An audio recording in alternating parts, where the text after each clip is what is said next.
Estás escuchando Plenitud, la radio adventista. Así que estamos aquí en cabina haciendo algunas pruebas de sonido para ver que todo está marchando a la perfección, ¿verdad?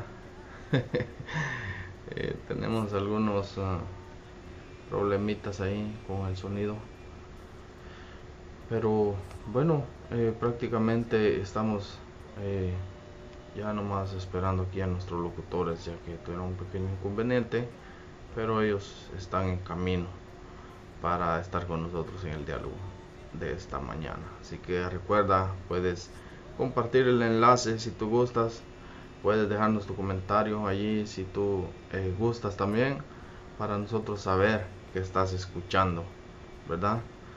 Y así nosotros estar conectados, estar en sintonía y ver que tú estás con nosotros en el diálogo de esta mañana. En esta mañana tendremos un diálogo muy interesante, así que ya hablaremos de un personaje de la Biblia más.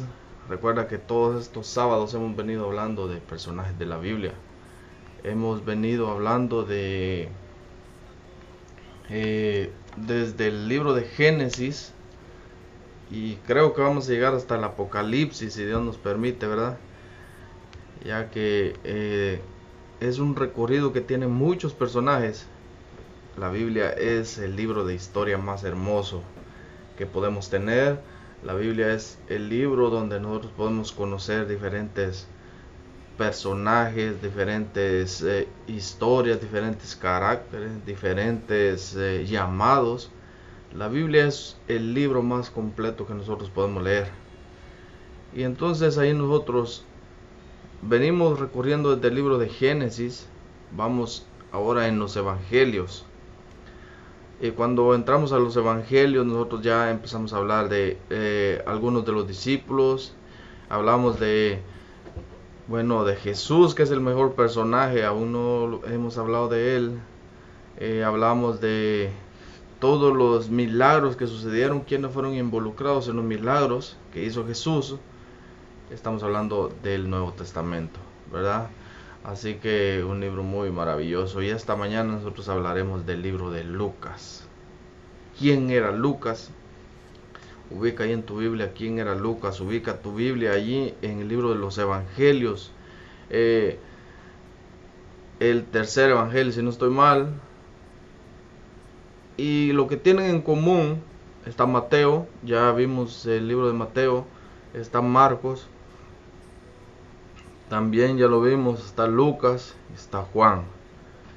Todos estos evangelios tienen historias relatadas, historias al parecer en partes similares, pero algunas de estas historias tienen diferentes detalles. Porque recuerda, todos los que escribieron estos evangelios escribieron desde su punto de vista. Algunos, algo otros investigaron, algo otros vivieron personalmente los sucesos que ahí se relatan.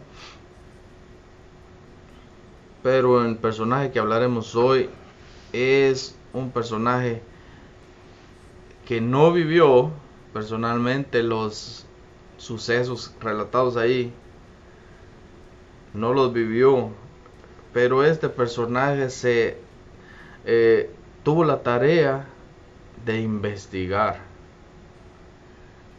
Investigó, y de ahí viene el libro de Lucas. Yo no sé si tú sabías esto, pero en su momento yo pensé que el personaje de Lucas era un discípulo de Jesús. Llegué a pensar eso.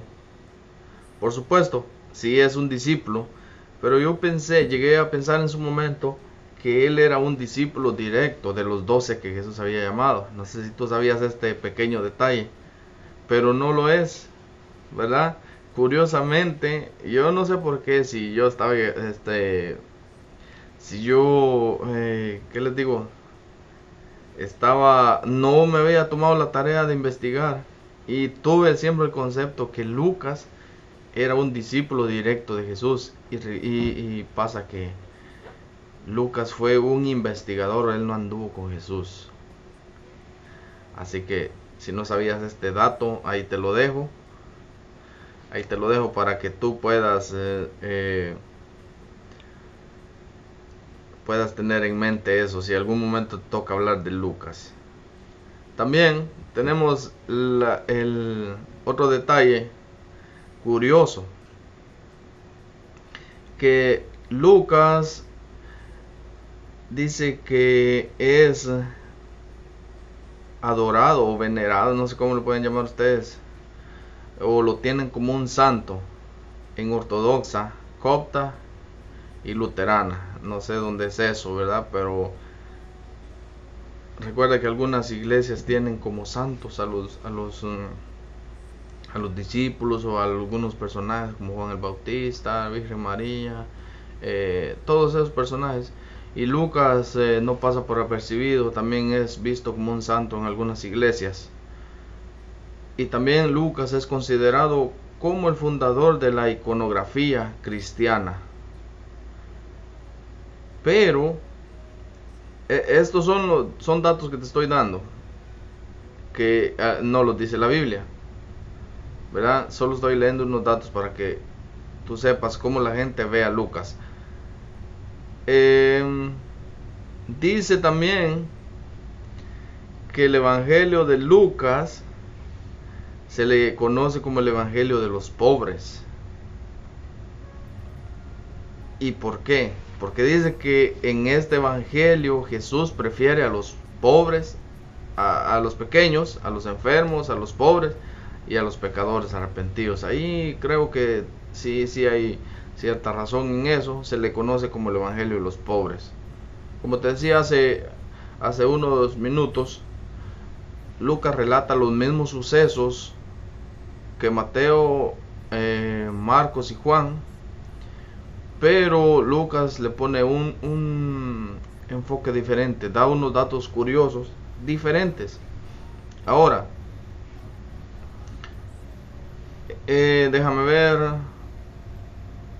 también Lucas menciona algunas historias que los demás no las dicen. Yo no sé si tú te has dado cuenta cuando estás estudiando los evangelios. Él menciona algunas historias que los demás no mencionan. Y por supuesto, él fue quien investigó. Entonces, sabemos que él tiene detalles diferentes, tiene historias diferentes. Así que si no te habías dado la tarea, te invito a que estudies los evangelios.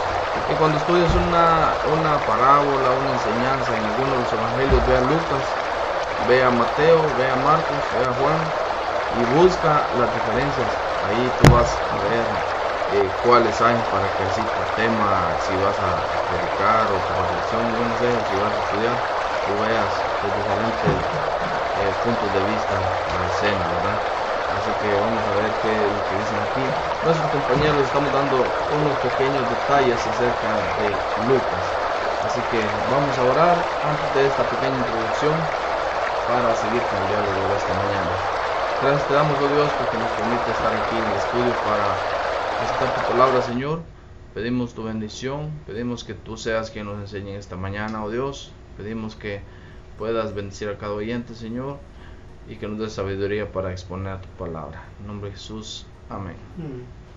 Así que tenemos aquí a los muchachos Juan y a Modesto, ¿verdad? Estamos hablando del libro de Lucas. Entonces, estaba yo mencionando que Lucas no fue un discípulo de Jesús, un discípulo directo, ¿verdad? No fue un discípulo directo. Lucas también estaba hablando un poco acerca de que Lucas fue un investigador.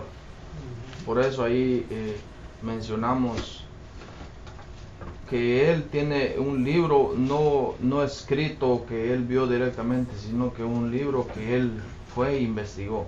Ahora, no sé si usted, Juan, tiene un poco más que agregarle a la introducción de este diálogo de esta mañana. Bueno, sí, interesante porque hay muchas, bueno, En primer lugar, hay poca información en la Biblia respecto a quién fue Lucas, su lugar de origen. Sin embargo, hay muchos, digamos, hipótesis, o sea, estudios, ¿verdad? Conclusiones en las que muchos investigadores han llegado a hablar sobre Lucas. Sin embargo, como siempre he mencionado en las biografías bíblicas, las biografías bíblicas son más que nada biografías teológicas. ¿Qué quiere decir eso? Quiere decir que en realidad el propósito de los personajes, de sus vidas, de sus acciones, es para traernos a nosotros lecciones que podemos nosotros llevar como un indicativo que nos ayudará a ser mejores cristianos. Entonces, pero en realidad Lucas fue un discípulo del apóstol Pablo, Saulo de Tarso, ¿verdad? Okay. De Pablo. Entonces, él se unió al grupo en el segundo viaje misionero de Pablo. En el primero no, pero en el segundo sí. Sin embargo, se cree que él nació en Antioquía de Siria, entonces donde fue, en realidad Lucas es un gentil. Bueno, hay muchas hipótesis, pero muchos piensan que Lucas fue digamos, un judío que vivió en lugares paganos, o los deportados, ¿verdad? Que vivieron en todas las provincias del Asia Menor. Sin embargo, aquí nosotros vemos que vamos a conocer un poquito de Lucas, porque Pablo lo menciona en Colosenses, en Timoteo, también se menciona en Hechos. Y hay un versículo que dice en 2 Timoteo 4:11, solo Lucas está conmigo, toma Marcos y tráele porque me es útil en el ministerio. Entonces, y en Colosenses también se habla del doctor Lucas. Entonces, Lucas, su profesión era médico. Okay. Entonces, en realidad, la cultura griega, entonces ustedes conocen muy bien que ellos eran dados a la medicina, ¿verdad? Eran muy inteligentes. Entonces, en este caso, Lucas, pues, estudió medicina, pero sobre todo lo que le interesó a Lucas es saber más quién es Jesús, y no solo eso, sino tratar de redefinir la historia, porque si ustedes se dan cuenta, cuando escribe Hechos y escribe Lucas, dice, a través de una investigación me ha sido también a mí poner en orden las cosas que han acontecido en Jerusalén. Entonces nos damos cuenta de que Lucas está interesado en, más que nada, a la audiencia gentil, que ellos tengan un concepto más claro de la realidad, quién es Cristo, quién es Jesús. Es por eso, como decías a continuación en la introducción, ¿verdad? Hay en muchos evangelios, en estos 4 evangelios, cada uno tiene una postura diferente, ¿verdad? Entonces, sin embargo, no sé si ustedes han notado, el escritor más, digamos, que da más detalles, que habla más en cuanto al evangelio, con todos los detalles precisos, es Lucas. ¿Por qué? Por su estudio. Porque Lucas fue un investigador y fue un hombre preparado en la cultura griega, y también vemos que su investigación fue bastante profunda. Es por eso que vas a encontrar en Lucas detalles que no encuentras en los otros evangelios. Entonces, podríamos decir, Juan, para que la audiencia entienda un poco, porque como que a veces hay gente que no sabe por qué mencionamos gentiles, por qué judíos, por qué griegos, por qué romanos, para hacer un poco de... Claro. Sí, es interesante porque, mire, el trasfondo realmente de la cultura, nosotros conocemos que realmente la Biblia fue escrita para la cultura judía. En tiempo de Jesús, ¿verdad? Ya existía, digamos, el Antiguo Testamento. Entonces, sin embargo, debemos considerar también que el Nuevo Testamento no estaba escrito. Entonces, solo los evangelistas, como Lucas, Mateo, Marcos y Juan, que ellos decidieron escribir, o más que nada ser como testigos para predicar el evangelio. Y entonces la proyección de Lucas fue para gente que se convertía al cristianismo, personas que no eran de linaje judío. Entonces a ellos se les conoce como gentiles porque realmente, digamos, pueblo que no era de la cultura judía. En los gentiles entran todas las nacionalidades. De Todas. todas. No es un solo No es país. un solo No, país, no. ok, no es un Es grupo. para referirse a todo. Es como, por ejemplo, cuando nosotros en el tiempo actual decimos cristianos, Son todos los entonces son guardan todos el los domingo. cristianos. Y cuando Ok. dices tú que paganos o que no tienen religión, Ujú. entonces te estás refiriendo a personas que no conocen el Evangelio. Entonces, Ok. en este caso, Lucas se va a dirigir a un público gentil, Ujú. a un público que no conoce de Cristo, pero va a presentar la historia. Pero en realidad está Lucas interesado en un personaje, en Teófilo. Ujú. ¿Quién era este personaje? Bueno, en otra parte podemos nosotros hablar de este hombre, pero en realidad se cree que era un gobernante, Ujú. era una persona de prestigio. ¿Por qué? Porque Lucas se interesa tanto por esta persona de reescribir la historia, redefinir la historia y llevarlo al conocimiento de Cristo. Entonces vemos que es interesante como Lucas, el médico amado y evangelista, bueno, trata de presentar a Cristo. Ahora, vemos, Modesto, que Lucas, yo lo mencioné un poco atrás, él se dedicó a investigar. Por eso es que mencionaba Juan que ahí hay detalles como un poco más precisos, más prácticos de entender. Entonces, yo imagino que, bueno, hay historias que él menciona ahí, o reflexiones, no sé cómo le quieran llamar ustedes, pero hay cosas que él menciona que los otros libros no las mencionan. Ahora, yo imagino que Lucas se fue a preguntar, supongo, ¿verdad? Quizás con la Virgen María, con algunos apóstoles, con los que les hizo milagros Jesús. Yo no sé qué, cómo ve usted esta situación, el trabajo que él tuvo de investigar. Bueno, hermanos, estamos viendo otro personaje muy importante en la historia del cristianismo. Ya lo mencionaron, Lucas el evangelista.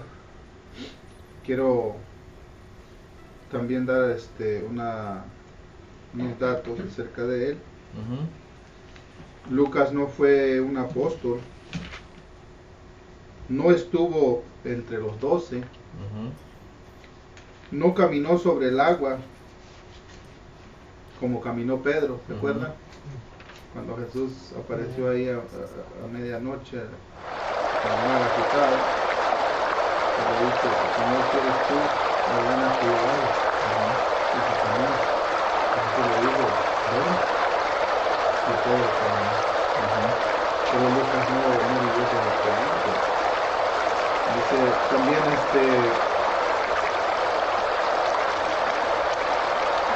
no escuchó a Jesús directamente en la sinagoga. Pero sí, Lucas fue un médico, fue un historiador, fue un buscador incansable de la verdad. Lucas no era judío, pero era gentil griego, era un médico griego. Como un médico griego terminó siendo, hago la pregunta, ¿cómo es capaz? ¿Cómo es posible?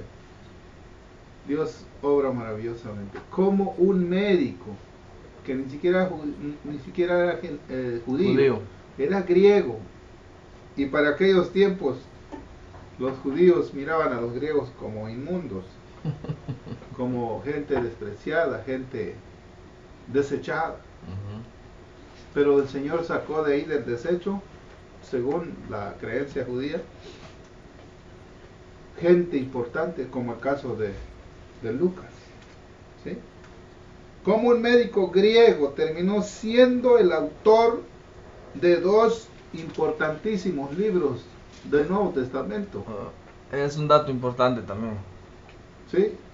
¿Y cuál es el otro libro? El libro de Hechos. Hechos. El libro de Hechos. Él escribió el Evangelio que lleva su nombre, Lucas, y el libro de Hechos. Y fíjense que es importante porque en el libro de Hechos encontramos, Hechos de los Apóstoles, ¿verdad? Claro. Encontramos, quiere decir que sí, él anduvo investigando con todos los apóstoles. Por eso escribió todo lo que ellos, es como un resumen más general, ¿verdad? El libro de Hechos, de todos los acontecimientos. Fue un médico, un estudioso, un hombre de ciencia, pero también un evangelista apasionado por Dios. ¿Se dan cuenta, mano? Con razón vemos, cuando abrimos el Evangelio de Lucas, vemos algunas aclaraciones, algunas cosas que los otros evangelistas no alcanzaron a percibir. Él las puso. Por ejemplo, la parábola del joven, el hijo pródigo, y otras muchas más cosas que hizo Jesús, y que algunos, los demás, por ejemplo Mateo, Marcos y Juan, no lograron percibir. No es que no lo hayan querido escribir, es que el Señor les inspiró otras cosas, ¿verdad? Pero Lucas, como siendo médico, conociendo de medicina, conociendo del cuerpo humano, escribió otras muchas cosas que ellos no lograron escribir, ¿verdad? Entonces, hermanos, nuestro Dios obra maravillosamente en cada ser humano. No debemos juzgar a las personas, recalco. No debemos menospreciar a nadie, hermanos, aunque no sea cristiano. Aún aunque sea ateo, Dios puede transformarlo, ¿verdad? Amén. No era pescador, no era sacerdote, no era profeta, era un hombre analítico. Escuchen bien esta palabra. Meticuloso, médico, acostumbrado a analizar los síntomas de una enfermedad. Con razón el apóstol Pablo pudo resistir y sobrevivir de muchas palizas que le dieron. Por ejemplo, creo que es en Atenas también le dieron su buena garrotiza al apóstol Pablo. Pero ¿quién estuvo asistiéndolo? Lucas tenía su médico de cabecera, ¿sí? El apóstol Pablo sobrevivió a muchos ataques, fue apedreado, fue dado por muerto en Listra cuando le dieron una buena apedreada y lo sacaron a la orilla de la ciudad y lo dieron por muerto. ¿Quién creen ustedes que lo asistió, lo atendió, lo curó? Lucas, su médico. Y era un médico griego. Y hermanos, los médicos griegos eran de los buenos, mejores médicos de aquellos tiempos. Fíjense que yo me puedo imaginar que cuando él veía él escuchaba que le contaban los milagros, él ahí ponía su ciencia de la medicina, ¿verdad? Y él decía, bueno, aquí sí, pero la mayoría eran milagros. Por eso él le hace un énfasis específico a los milagros de Jesús, porque él no podía entender, él poniendo su punto de médico, ¿verdad? Y no podía entender, no, pero si esto ya no tenía opción, ya era la muerte. Y él ve los milagros ahí.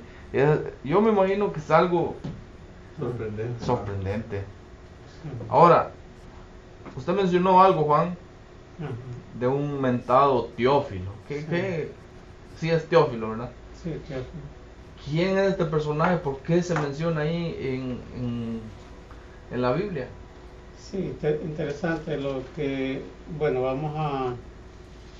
estamos relacionando más que nada a Teófilo porque realmente Lucas le escribe la historia, más que nada la historia del Evangelio, dedicada a este personaje. Esto lo encontramos en Hechos, capítulo 1. Recuerdan ustedes que Lucas escribió el Evangelio que lleva su nombre, Lucas, pero al mismo tiempo escribió Hechos. Y noten ustedes cómo Lucas dice en el primer tratado, o Teófilo, hablé de todas las cosas que Jesús comenzó a hacer y enseñar. Y aquí se está refiriendo al Evangelio de Lucas.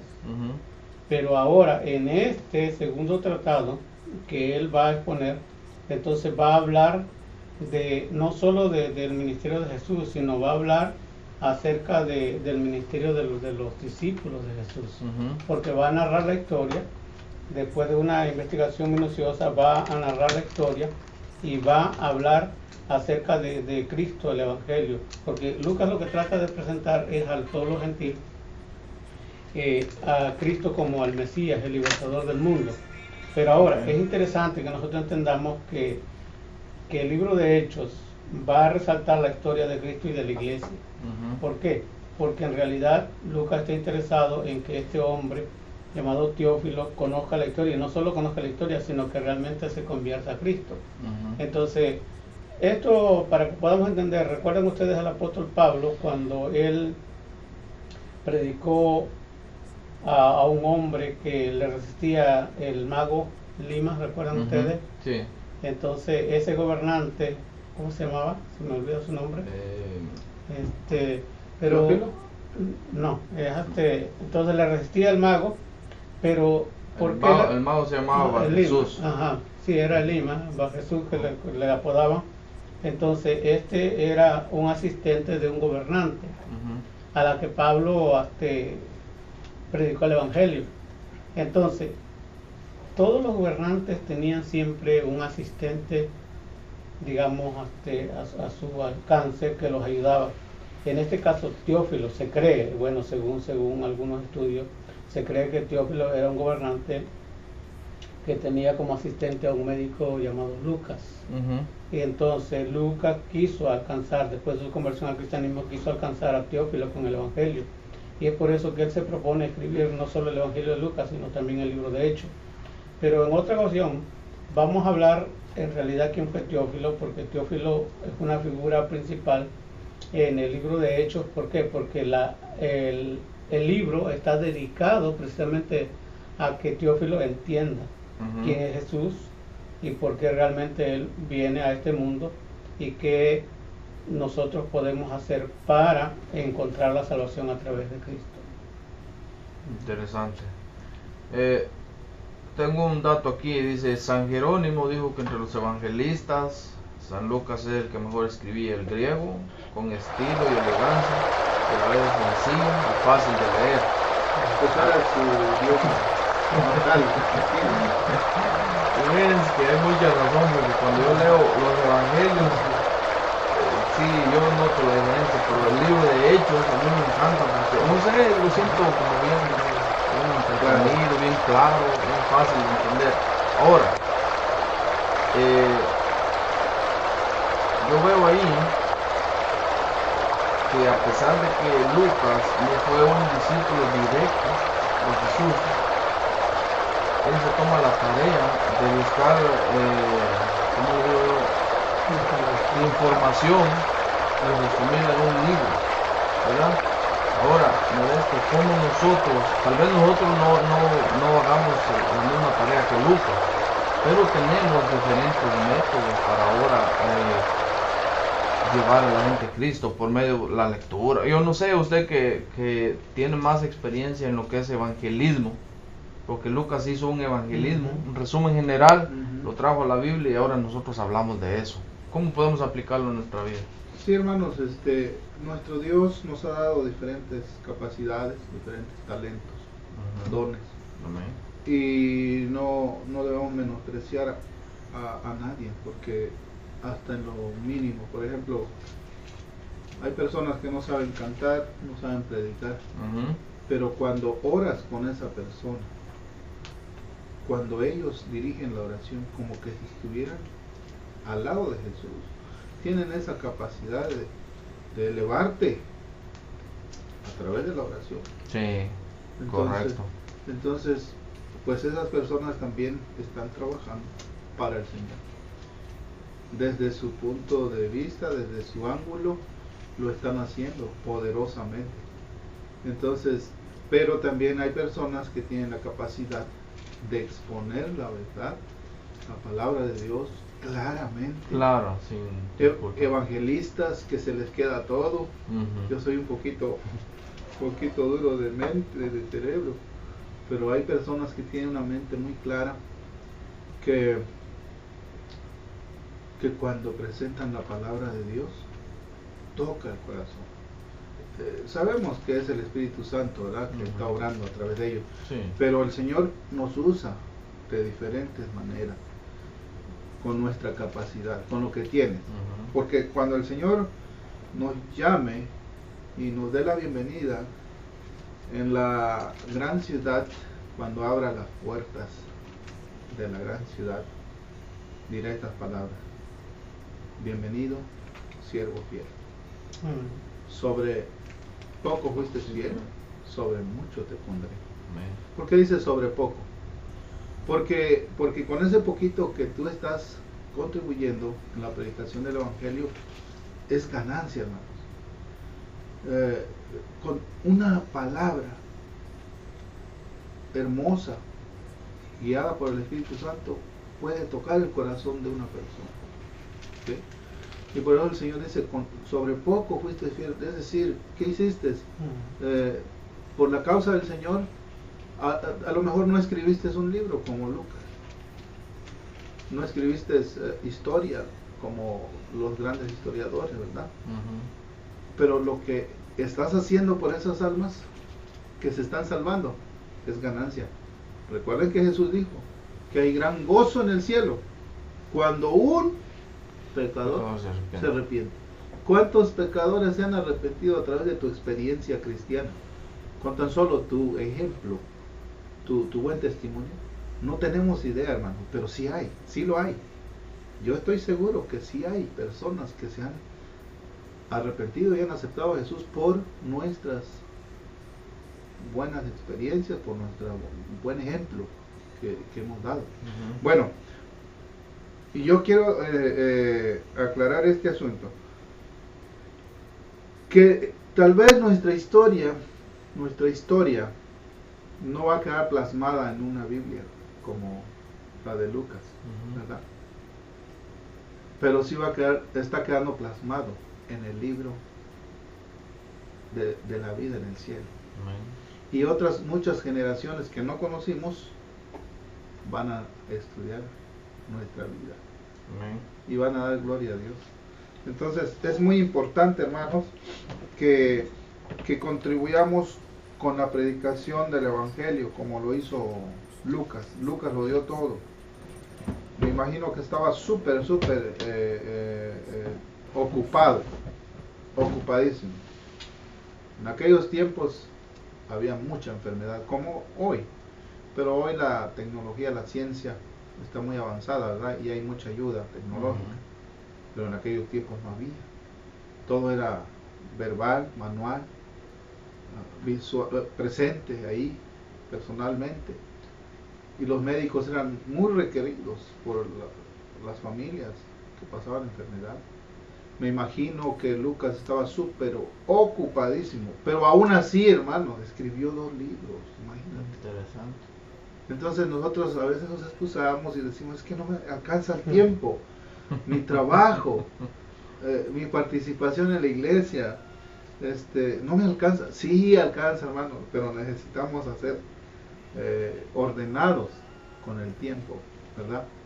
Para poder dejar plasmada una historia también. Repito, tal vez no la vayan a poner en un canon, ¿verdad? Nuestra historia, pero el Señor sí la está poniendo en los análisis, ¿cómo se dice? Análisis celestial. Ahí está quedando, hermano. Y las generaciones pasadas que no conocimos van a conocer nuestra historia. Va a ser al revés. Hoy nosotros estamos conociendo la historia de ellos. Lucas no lo conocimos, ¿verdad? En persona, lógicamente. Pero él va a conocer nuestra historia. Él se va a enterar de Henry, se va a enterar de Juanito, se va a enterar de Modesto. ¿Cómo? Porque el Señor está anotando nuestra historia. Es interesante, hermanos, nuestra vida en esta tierra. Fíjese que, déjeme ver, tengo un dato aquí. Gracias a Lucas conocimos la anunciación, la visitación magnífica del viaje de Belén, el nacimiento de Jesús, el gozoso anuncioso de los ángeles a los pastores, gracias a que Lucas los anotó. Y yo me imagino, hermanos, que él ese escrito lo hizo quizás preguntándole a la Virgen María o a José, supongo, ¿verdad? Porque hay unos datos interesantes ahí. Algunos dicen también que Lucas posiblemente era pintor, no lo sé, ¿verdad? Son datos de Sí, investigadores. sí. Recuerden que hay unos que dan sus puntos de vista. Ahora, lo que sí dice la Biblia es, Juan, que Lucas era un buen amigo. Y usted creo que leyó un versículo, ¿verdad? En una situación que está Pablo. Me gustaría que lo lea y vamos Sí. a esta parte.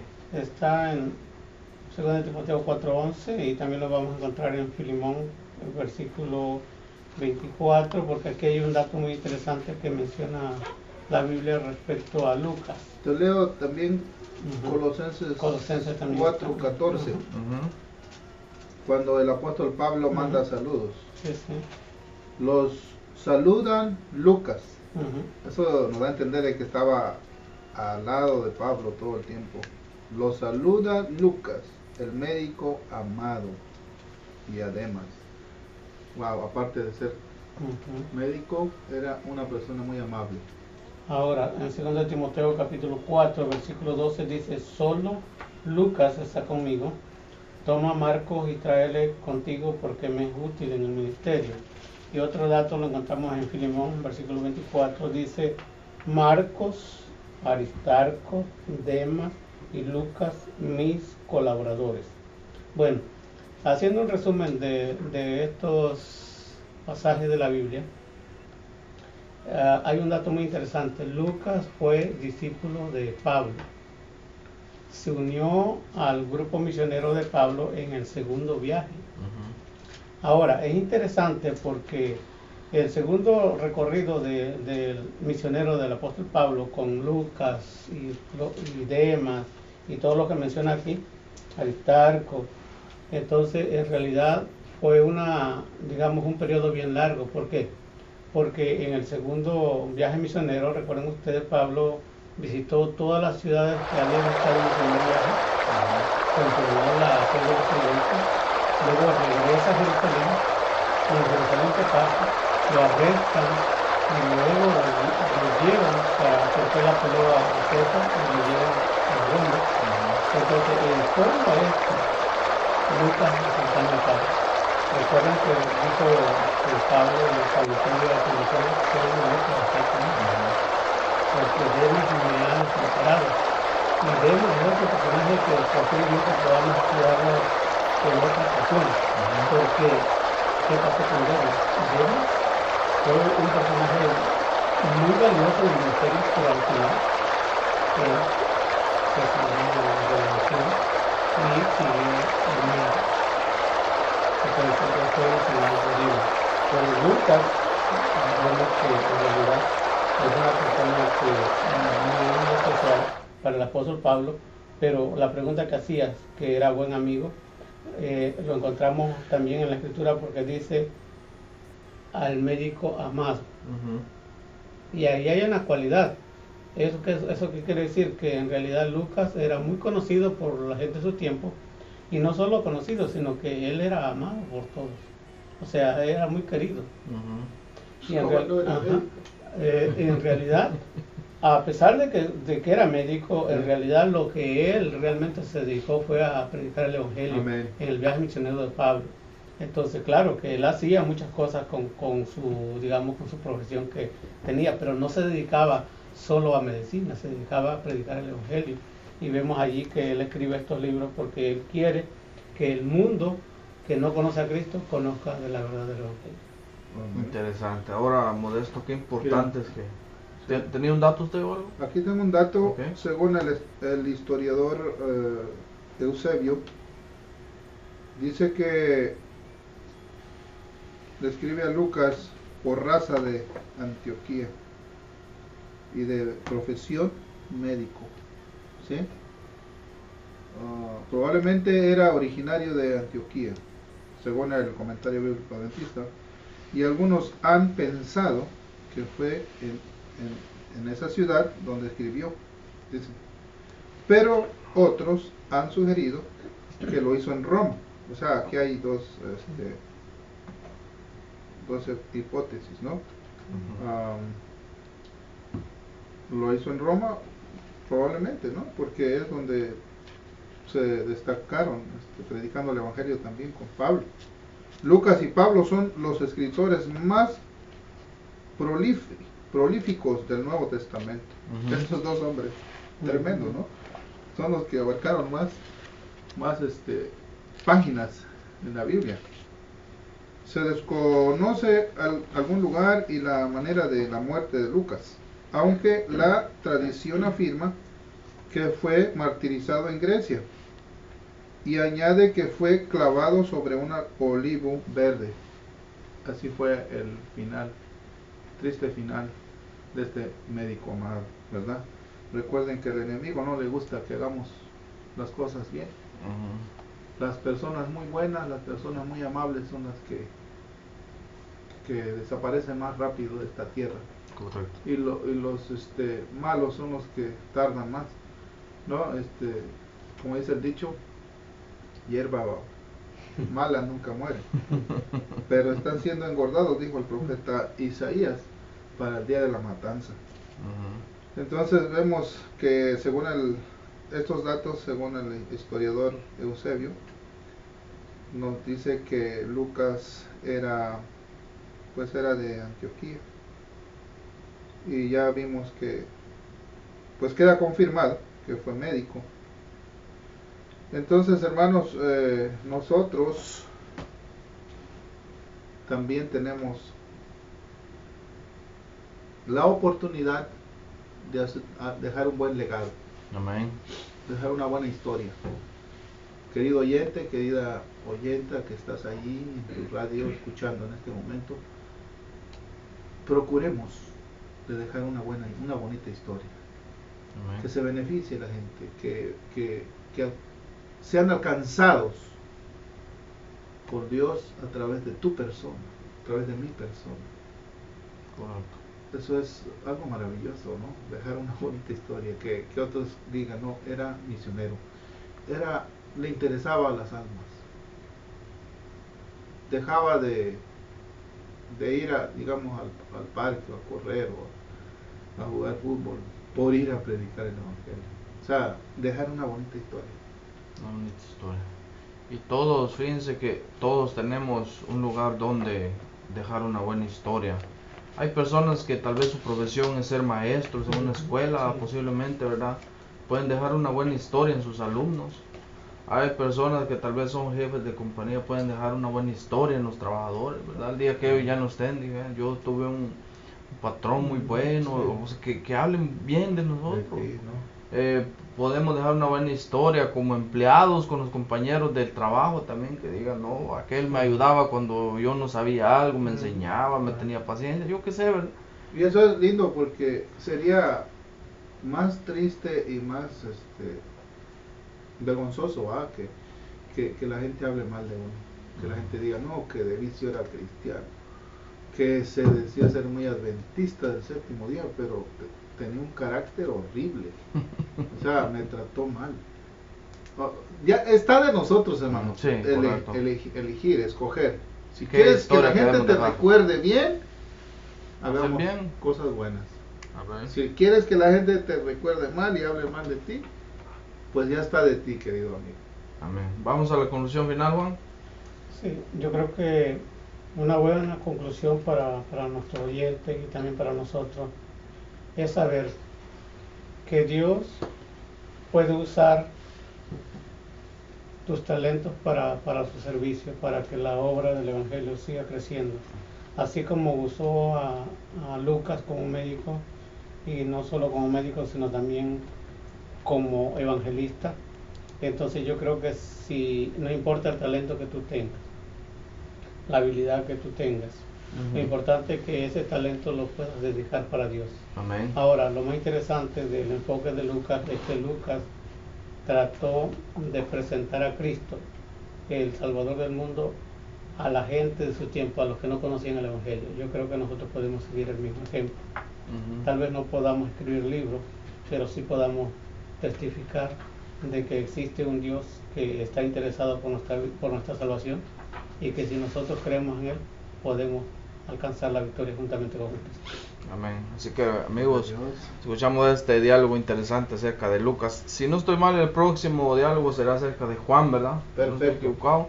Hablaremos de Juan, así que si no quieres perderte el siguiente diálogo, te esperamos aquí el próximo sábado a las 7:30 de la mañana. Si quieres saber quién es Juan, porque se menciona, puede haber una pequeña ahí confusión. Algunos dicen Juan el del Apocalipsis, Juan el de los Evangelios, o muchas personas dicen por qué existe primero, segundo y tercero Juan. Ajá. Si quieres saber más de esto, regresa con nosotros el próximo sábado a las 7:30 de la mañana. Tendremos diálogo bíblico. No te vayas, porque vamos a la siguiente parte, que es el estudio de la lección de escuela sabática, después de escuchar esta linda melodía. Así que quédate con nosotros aquí. Amén.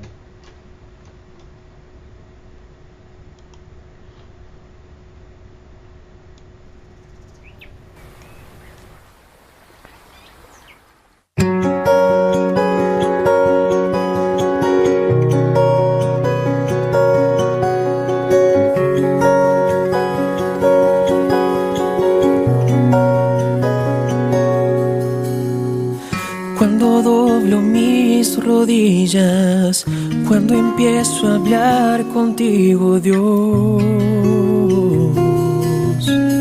comienzo a fortalecer mi fe. Cuando siento tus palabras, cuando estoy sensible a tu voz, estoy seguro que puedo vencer. De repente te olvidé, reemplacé tu lugar, mi Dios, y comenzó mi aflicción.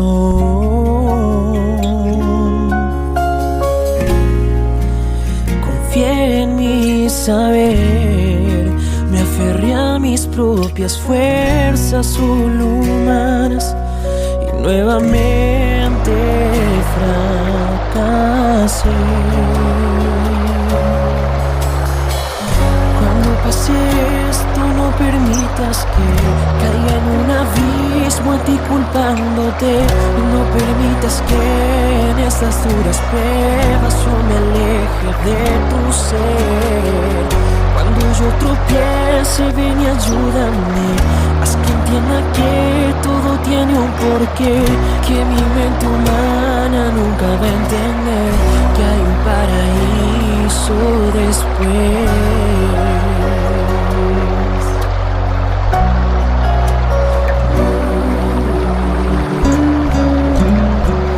He buscado en muchas partes, intenté llenar tu ausencia, Dios.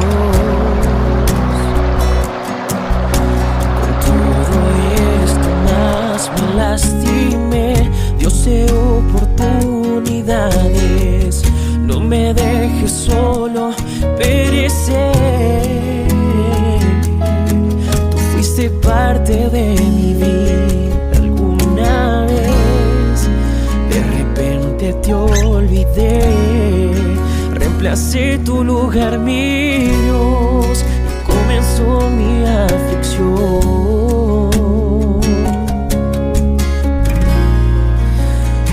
En mi saber, me aferré a mis propias fuerzas solo humanas y nuevamente fracasé. Cuando pase esto, no permitas que caiga en un abismo a ti culpándote. No permitas que en estas duras pruebas yo me aleje de tu ser. Cuando yo tropiece, ven y ayúdame. Haz que entienda que todo tiene un porqué, que mi mente humana nunca va a entender que hay un paraíso después.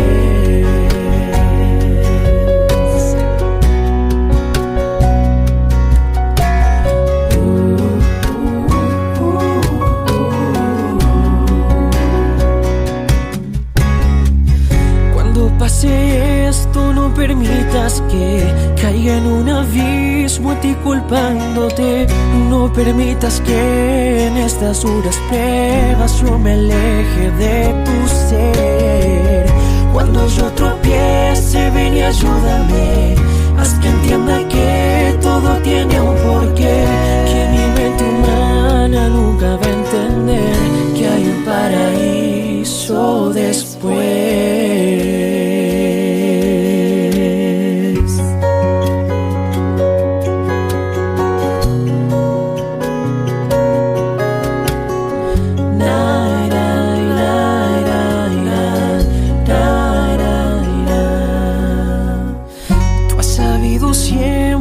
Permanecer, guardaste silencio más de una vez, has cuidado cada paso que cursé.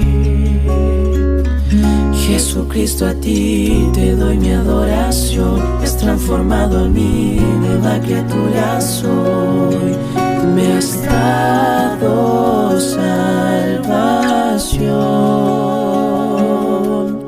Jesús, mi intercesor, séllame, Señor.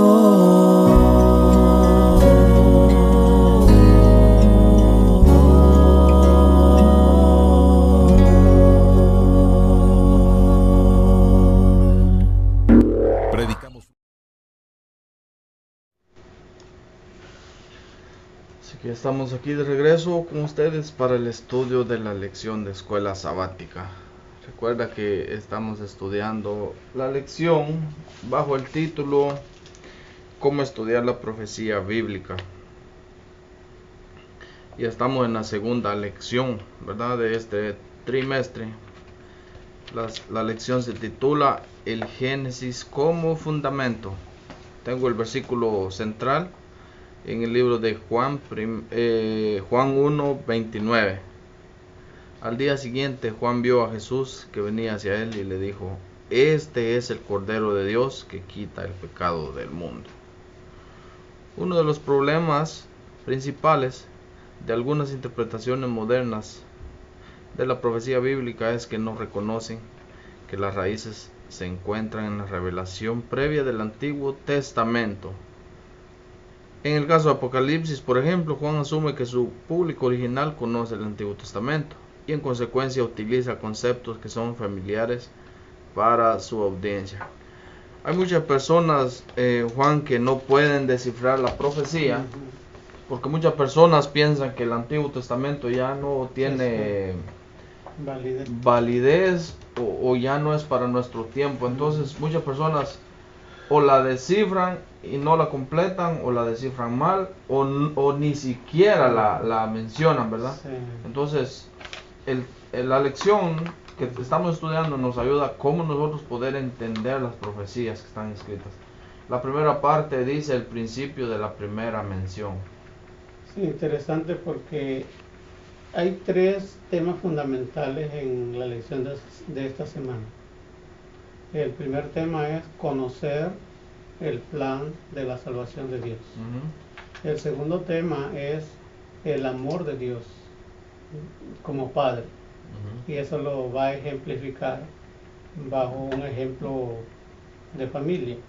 Pero el tercer tema que nos interesa a nosotros es que realmente nosotros entendamos cómo interpretar o conocer mejor el plan de la salvación a través de la Biblia.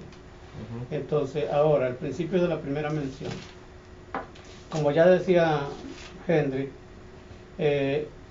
bueno, como dijera yo me incluyo ahí. Habemos muchos que tenemos, digamos, muchos problemas para entender las profecías. Pero realmente, ¿por qué? Porque no conocemos el fundamento de la verdad profética. Entonces, ahora, un principio fundamental que quiero sugerir y también compartir con ustedes.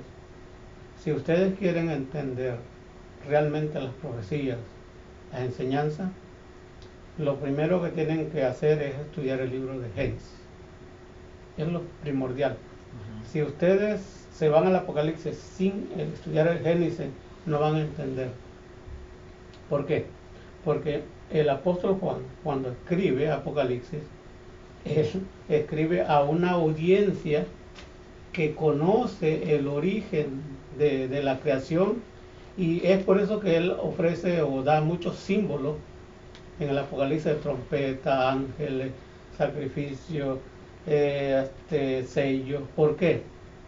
Porque él se va o está escribiendo a una audiencia que ya conoce de Dios. Ahora, nosotros, o tal vez hay muchas personas que no conocen el principio de la creación, entonces que desconocen de esto, entonces sí van a estar en problemas. ¿Por qué? Porque se van a encontrar con muchos símbolos que se mencionan en Apocalipsis y no están relacionados. Entonces, el primer principio es que nosotros tenemos que estudiar Génesis.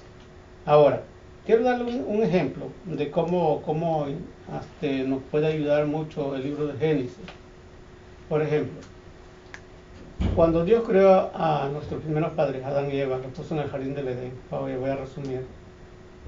Entonces, nosotros encontramos en el libro de Génesis capítulo 3 la caída del hombre y cómo el hombre se separa de Dios. Entonces, allí está el principio, la rebelión del ser humano contra Dios. Ahora, es interesante que nosotros entendamos que en el Apocalipsis vamos a encontrar también rebeliones, vamos a encontrar conflictos, pero esos conflictos tienen un origen. ¿Dónde surgieron? En la creación.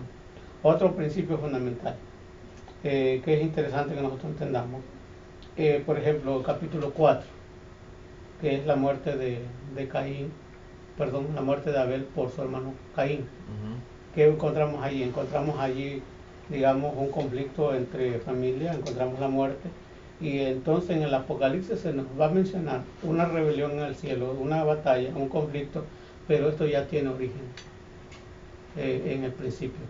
Entonces, en resumen, ¿por qué es tan importante que no permitamos que nada ni nadie, por conveniente lógico que sea, que limite nuestra fe, la vida y las verdades de nuestro libro enseña?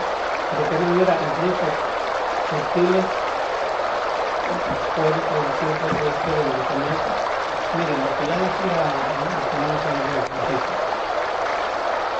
muchos estudiantes de la Biblia creen que el Antiguo Testamento ya es una emergencia, que ya pasó a la historia, que nosotros estamos en una salsa, por ejemplo, como no estamos en el Nuevo Testamento. Entonces, cuando nosotros creemos nos basamos en ese principio que en realidad no es bíblico, entonces vamos a tener muchos problemas en la comprensión de las escrituras. Ahora, lo que pasa aquí, Juan, es que podríamos decir que una persona que nunca ha estado en la iglesia, nunca ha estudiado la Biblia, pero ha escuchado que las profecías y todo eso, y viene directamente a estudiar profecía, no va a poder entender. Tiene que estudiar el principio más que todo, ¿verdad? Claro. Otro detalle que quiero mencionar antes de pasarnos a la segunda parte es que las profecías tienen, digamos, un objetivo. Muchos leen las profecías para explicar símbolos, para explicar fechas, pero realmente las profecías, el verdadero objetivo de la profecía es presentarnos a Cristo. Cuando tú quitas del ministerio profético a Cristo, en realidad vas a dar una bonita exposición, vas a expandirte en fechas y vas a ser una persona muy comprensiva, pero dejaste lo mejor del asunto, dejaste de presentar a Cristo a través de la profecía. Muy bien, correcto, y tiene mucha razón, porque yo he escuchado a algunos que, hermanos, se enfocan más en las bestias del Apocalipsis, en los cuernos, en todo eso, y olvidan que el centro de todo eso es Cristo, ¿verdad? Entonces, por eso muchas personas ven el libro de Apocalipsis con miedo, con terror, porque no encuentran a Cristo ahí. La siguiente parte es la comprensión del amor de Dios. Hermanos, en la creación, nuestro Dios manifestó visiblemente su amor. Vemos que ahí en el libro de Génesis 2, nuestro Dios nos da nos deja ver que hizo esta tierra en 6 días literales y reposó el séptimo día. Anoche en la recepción del sábado dije, gracias al Señor que se acordó, gracias al Señor que previno, sabía que ustedes y yo nos íbamos a cansar. Desde el día jueves ya mi cuerpo ya no daba más. Me tocó trabajar duro esta semana. Y decía, gracias Señor, porque ya mañana es viernes, un día más de trabajo. Y luego tu día santo de descanso. Oh, qué delicia. He logrado entender por qué el profeta Isaías escribió esa palabra, delicia del Señor. Es una delicia reposar en su santo día. Y todo eso tiene que ver, hermanos, con el amor de Dios hacia nosotros, los seres humanos. ¿Sí? La creación es la manifestación visible del amor de nuestro Dios. Además de la primera mención de un concepto en la Biblia, puede ser útil encontrar la primera referencia a ese mismo concepto en determinados libros, especialmente en los evangelios. La primera referencia al amor es en los evangelios, se encuentra en Mateo 3:17, Marcos 1:11, Lucas 3:22 y San Juan 3:16 respectivamente. La primera mención del amor en el evangelio de Juan está en el texto muy conocido. ¿Cuál es? San Juan 3:16, porque de tal manera amó Dios al mundo que ha dado a su Hijo unigénito para que todo aquel que en él crea no se pierda, mas tenga vida eterna. Entonces vemos que la manifestación visible del amor de Dios por primera vez fue la creación hermosa, ¿no? Pero el Señor nos dice, por si no les quedó claro que los amo y los quiero con todo mi corazón, les envío a mi Hijo. Porque en esta creación que hice, inmaculada, sin mancha, limpia, ustedes la estropearon, pero les voy a dar otra oportunidad para restaurarla, enviando a su único Hijo. Y entonces viene nuestro amado Salvador Jesucristo, y ya conocemos la historia. Dio su vida por nosotros. Entonces tenemos garantizada ya nuestra salvación. Todo depende de nosotros, si la queremos. Si no la queremos, también el Señor respeta nuestra libertad de elección. ¿Se han puesto a pensar, queridos oyentes, por qué la inmensa mayoría de seres humanos opta por rechazar la salvación? ¿Por qué? Porque nuestro Dios respeta la libertad de elección y Él no quiere nada a la fuerza. Si el Señor quisiera, ahora sí que, si Él quisiera, en un segundo, menos que canta un gallo, se arrepintiera todo ser humano. ¿Lo puede hacer, sí o no? Sí. Claro, tiene el poder.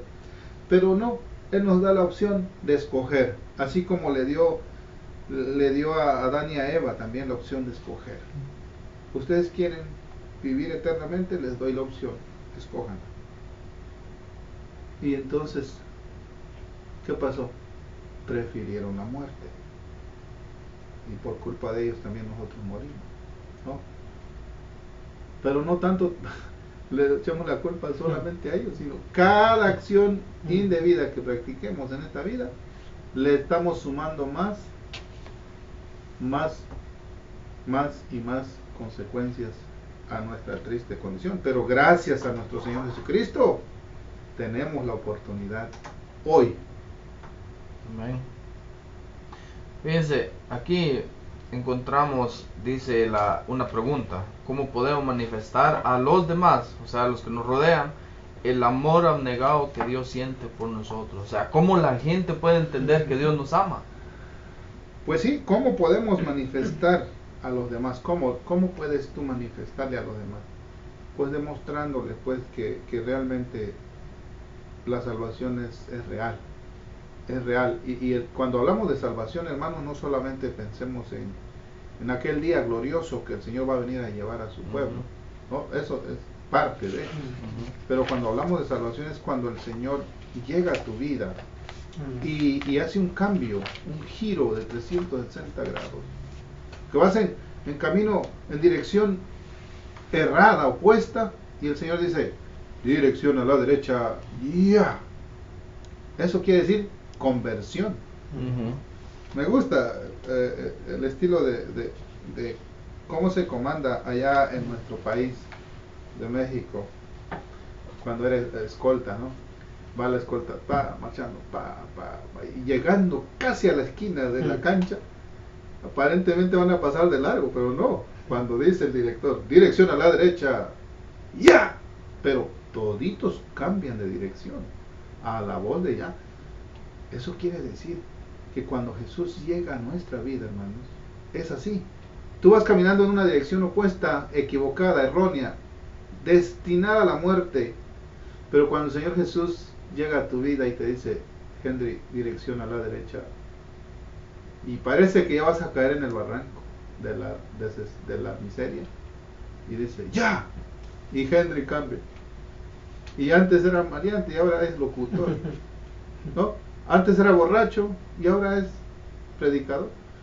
Esa es la salvación que Dios nos quiere dar. Te salvó del alcohol, te salvó del cigarro, te salvó de esto y de lo otro, y de todo aquello malo. Esa es la salvación que Dios quiere dar. Fíjense, en la historia anterior se nos mencionaba acerca de Abraham, ya conocemos, ¿verdad? El sacrificio y todo. Ahora, la pregunta de Isaac, recuerde que ellos dos iban, ¿verdad?, al lugar de sacrificio, el monte Moria, y entonces hubo un momento que el muchacho le pregunta a su papá, papá, si vamos a sacrificar, ¿dónde está el cordero? ¿Dónde está, papá? Qué lindo, ¿verdad? Y fíjense, voy a continuar porque me habían metido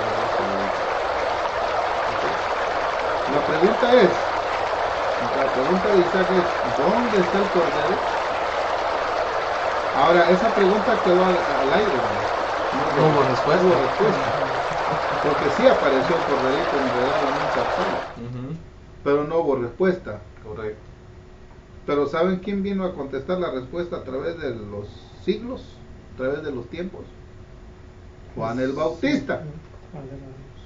Ahí en el Evangelio de Juan 1:29 está la respuesta. Cuando Jesús venía caminando, recuérdense que cuando Juan el Bautista bautizaba multitudes, hermanos, multitudes, la gente se convertía en masa. Entre medio de esas multitudes Jesús apareció y venía en dirección a Juan, cuando de repente se arremangó el vestido, la túnica, y empezó a caminar en dirección a Juan. Cuando él venía entre la multitud, Juan expresó esto, pero con voz fuerte: he aquí el Cordero de Dios que quita el pecado del mundo. Ya me imagino que toda la gente, todos volteaban a ver, ¿y dónde está ese cordero? Y todos pensaban, buscando un cordero, literal. Todos pensaban ver un corderito, literal. Pero cuando Jesús entra en el río, en la orilla del río Jordán, todos entendieron lo que Juan estaba diciendo.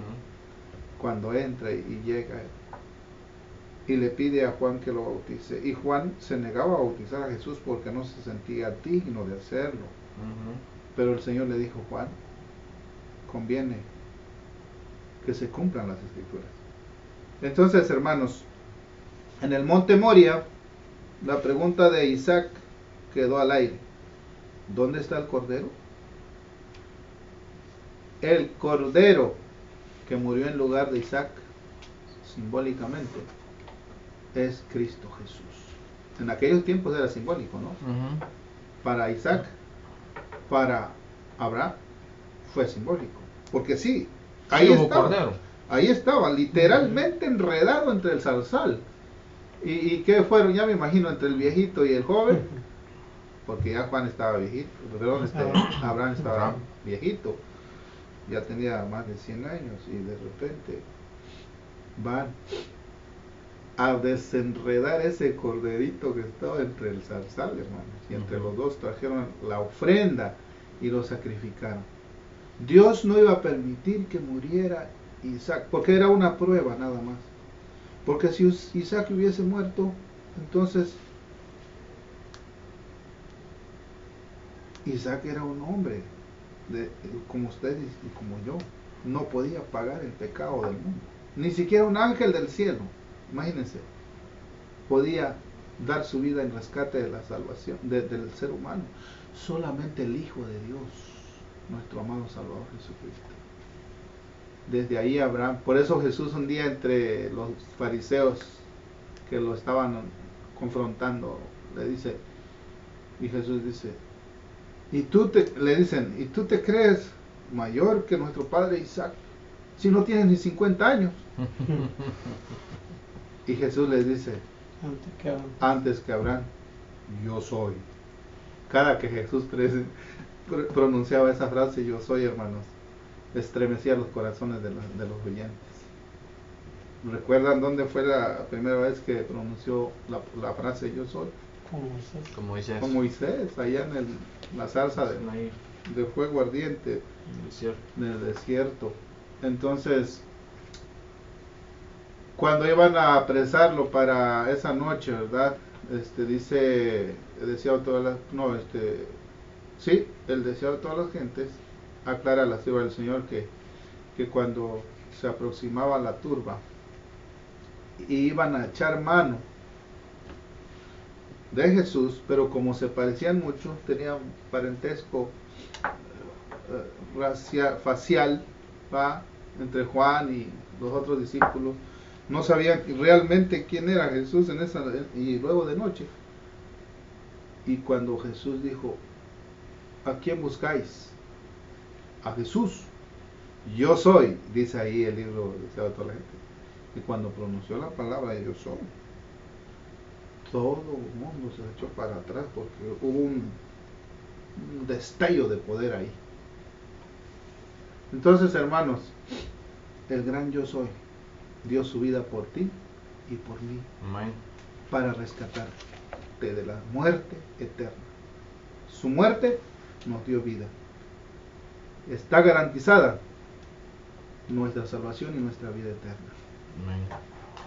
La siguiente parte se titula La muerte. Juan. Interesante el título. Vamos a hablar un poquito de la muerte. Pero a mí me gusta seguir el enfoque. No sé si ustedes están siguiendo lo que el autor de la lección quiere que nosotros entendamos. En primer lugar, como les dije, el tema principal es que Dios quiere que el ser humano entienda el plan de la salvación. En segundo lugar, es que el hombre comprenda que Dios es un Dios de amor. Entonces, como ya vimos, nuestro hermano Modesto nos explicó a través de este ejemplo, Abraham e Isaac. Entonces, cuando Dios usa este ejemplo para que el patriarca Abraham entendiera que hay un Dios interesado en ser nuestro sustituto para que nosotros no muramos. Entonces, ahora, en este contexto nosotros vemos que la muerte de Cristo es, digamos, nuestra garantía de la salvación.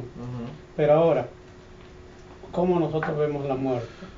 La primera mención que se hace sobre la muerte es en Génesis 2:15. Ustedes conocen muy bien el relato cuando Dios le dijo a Abraham, a Adán y a Eva, de todos los árboles puedes comer, pero del árbol de la ciencia del bien y del mal no comerás, porque el día del comer morirás.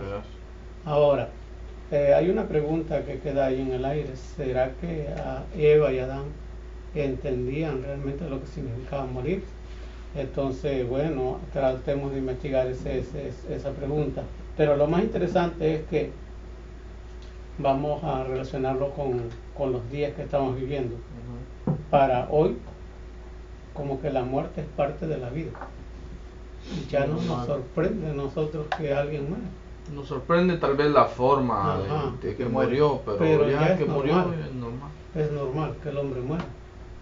Ahora, vamos a hacer un poquito para llegar a un ejemplo. En realidad, a veces lo que nos conmueve, que muera un anciano que ya vivió la vida. Dice uno, ya vivió, forma. Pero ahora, cuando muere un niño, entonces así como que nos preocupa, ¿verdad?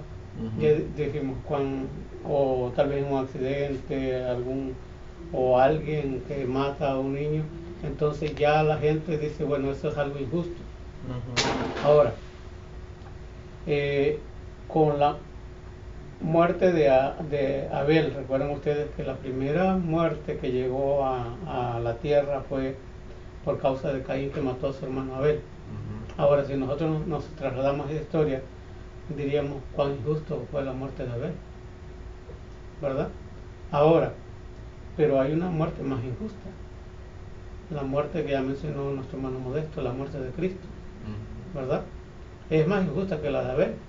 ¿Por qué? Porque él muere por sustituir la muerte de todo el mundo, y no solo de los que ya habían vivido. Y él sabía que iba a morir. Claro, y no solo de los que viven hoy, sino de los que van a vivir todavía en el futuro.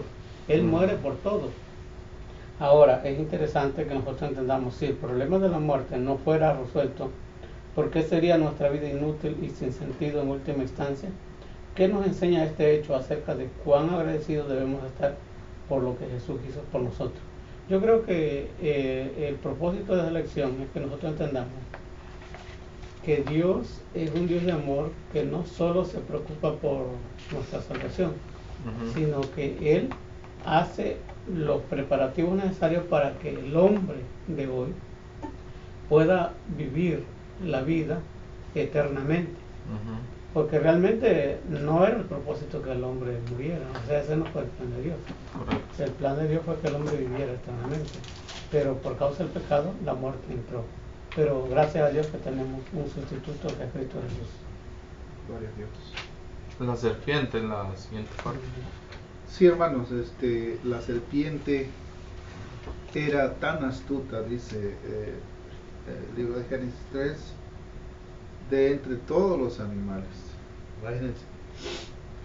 Cuando el enemigo fue expulsado del cielo, hermanos, ahí en Apocalipsis 12, 1:9, dice que fue expulsado, fue considerado como un dragón, una serpiente antigua, la serpiente antigua. ¿Quién es la serpiente antigua? Satanás. Sí, y no fue casualidad que se haya introducido en la serpiente del jardín del Edén. Pues según la historia y según los escritos, los primeros escritos de la mensajera del Señor, dice que la serpiente era el animal más bello, más lindo, más hermoso que existía en el huerto del Edén. Tenía alas y cuando se desplazaba de un árbol a otro, su escama, su piel brillaba como arcoíris. Era el animal más bello, más hermoso. Y el enemigo es muy, muy astuto y estratégico, porque usa las cosas más lindas para hacer caer a los hijos de Dios. Entonces vemos aquí en esta parte que quiero leer Génesis 3:1 al 3. Dice: la serpiente, la más astuta de todos los animales del campo que Dios el Señor había hecho, dijo a la mujer: así que Dios les dijo que no coman de ningún árbol del huerto. La mujer respondió a la serpiente: del fruto de los árboles del jardín podemos comer, pero del fruto del árbol que está en medio del jardín, Dios dijo: no coman de él, ni lo toquen para que no mueran. Entonces, ¿cuál fue el problema de aquí, hermano? Nuestro Dios era muy claro con esta pareja. Fue muy claro y específico. Les dijo que no tocaran. Ni siquiera se acercaran. ¿Por qué? Porque recuerden que la guerra ya había comenzado en el cielo. Y el enemigo ya había sido expulsado del cielo. Y este enemigo andaba queriendo vengarse del Señor. Pero, ¿cuál es el arma que utiliza el enemigo, hermanos? Y el arma más antigua. El engaño. El engaño, la mentira. ¿Y cuál es el arma que tiene nuestro Señor, nuestro Dios, para combatir al engaño? La verdad, ¿no? Jesús es la verdad. Amén. Y la vida. Entonces, aquí hubo una gran guerra, ¿verdad? Y esa guerra continúa. Y hoy día, el enemigo sigue con su antigua artimaña. Sigue utilizando su arma. Y lo que le ha dado tanto éxito a través de los siglos es tergiversar la verdad. Es decir un 90% verdad con un 1% de mentira. Pero con ese 1% destroza todo. El otro día hice una comparación, ¿verdad? Con un frasco de agua llenecito. Y dice la ilustración, destapo, ¿qué pasaría si destapo este frasco de agua? Pura, limpia. Casi es al 100%, es el 99%. Le dejo caer una gota de veneno para matar ratas. Ajá. ¿Esa agua sigue siendo 100% pura? No. Ya no.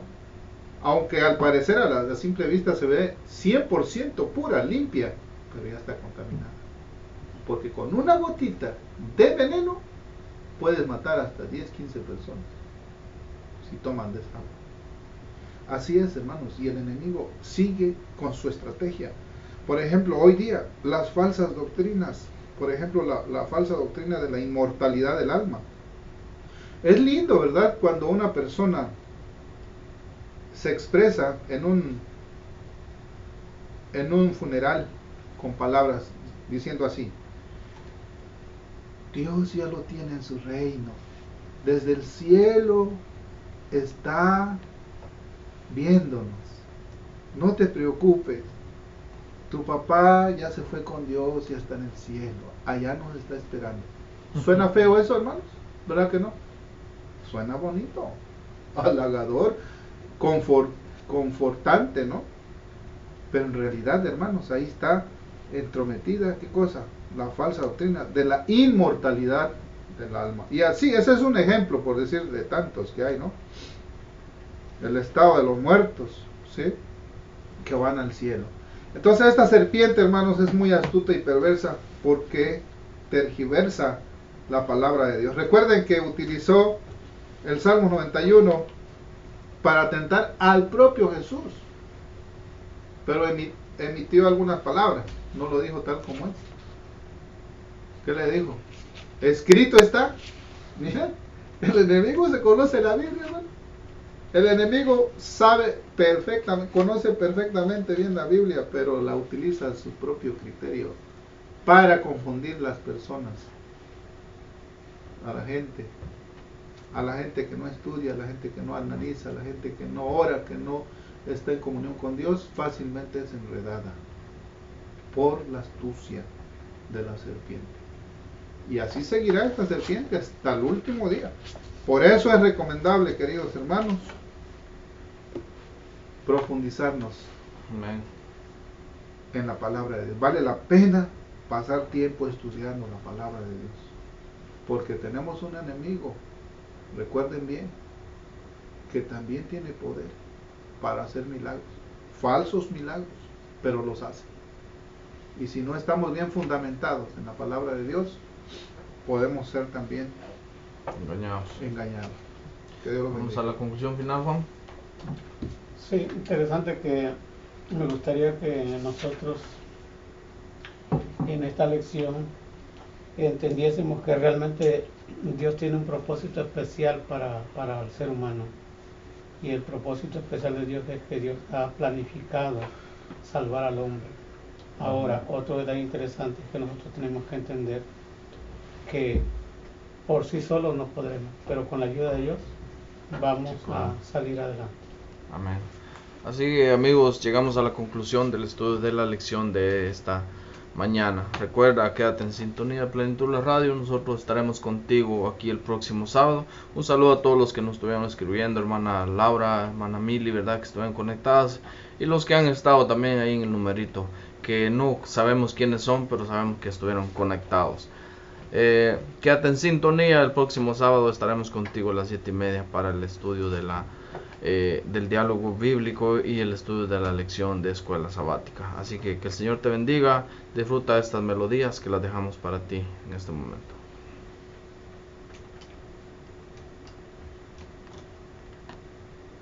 Una radio que toca vidas. Plenitud, la radio.